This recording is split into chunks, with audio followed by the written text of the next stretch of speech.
We're on the 5th floor of the Museum of Modern Art in New York, standing in front of Salvador Dali's small canvas, The Persistence of Memory. Both this painting as well as Van Gogh's Starry Night seem to be the stars of MoMA. This painting was given to the museum in 1934, just 3 years after it was painted by an anonymous donor. Although we do know this work was shown at the Julian Levy Gallery in 1932. Dali, the Spanish artist, had just come to Paris and joined the Surrealist group. Mainly, he's remembered as the first person to really do dreamscapes to this scale. It is much smaller than expected.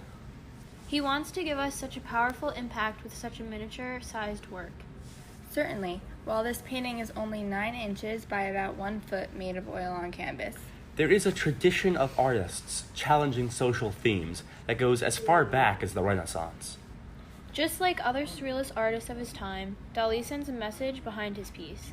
The message would be that time, and by extension clocks, almost doesn't function properly. The meaning of the surrealist painting was to suggest and portray the subconscious. Dali examines the subconscious world and attempts to delve into the depths of human psychology. Clocks can be portrayed as rulers for time, but according to Dali, they do not work. Time is something that rules us and is so associated to the industrial culture that we live in. However, it looks here the clocks respond to the environment. Since time is something that is usually so regulated, the idea of it reacting to an environment gathers our attention and interest. I agree. The clocks in the painting are distorted and melting, which seem to symbolize the erratic passage of time that we experience while dreaming. These melting clocks and the desert-like environment around them can be compared to melting cheese.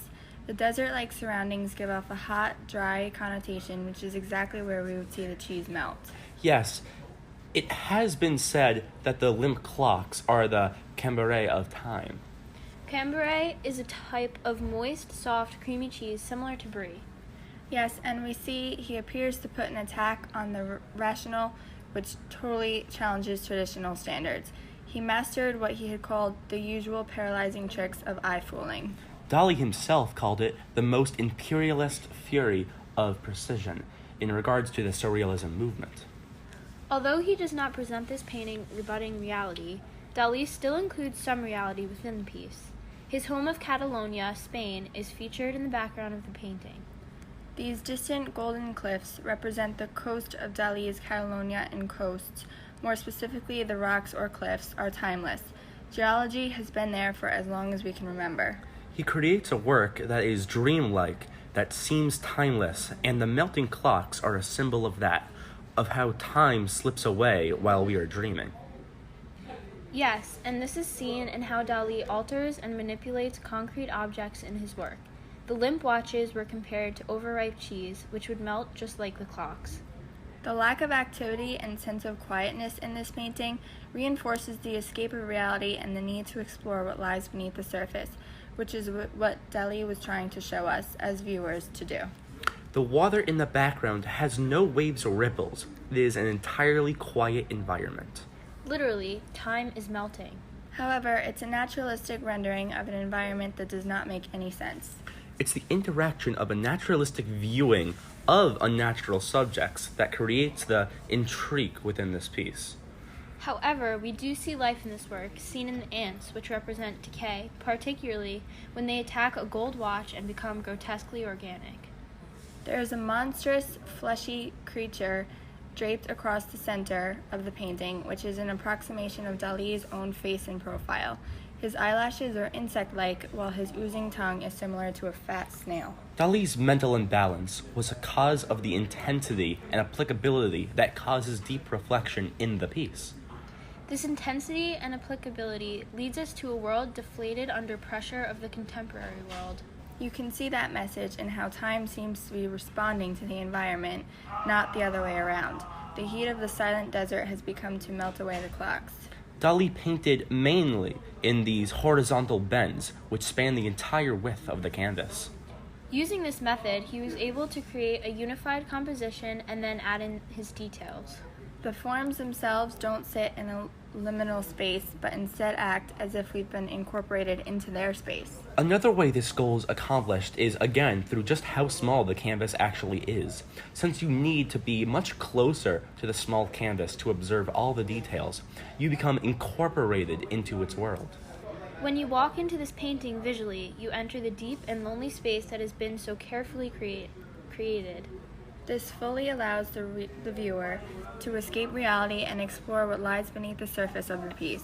Yes, and that is exactly what this whole surrealist movement and the time period were about. It wanted you to essentially dig beneath the surface and really explore the unconscious mind.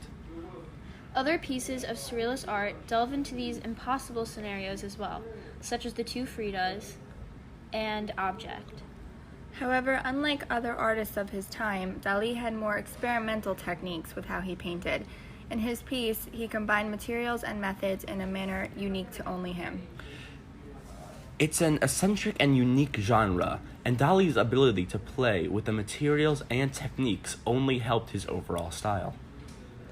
There is also this kind of fun of, what am I looking at? Really playing with the reality present. Yes, and this work is an excellent example of a surrealist painting. Salvador Dali's gift for self-publicity made him the first art superstar of the television age.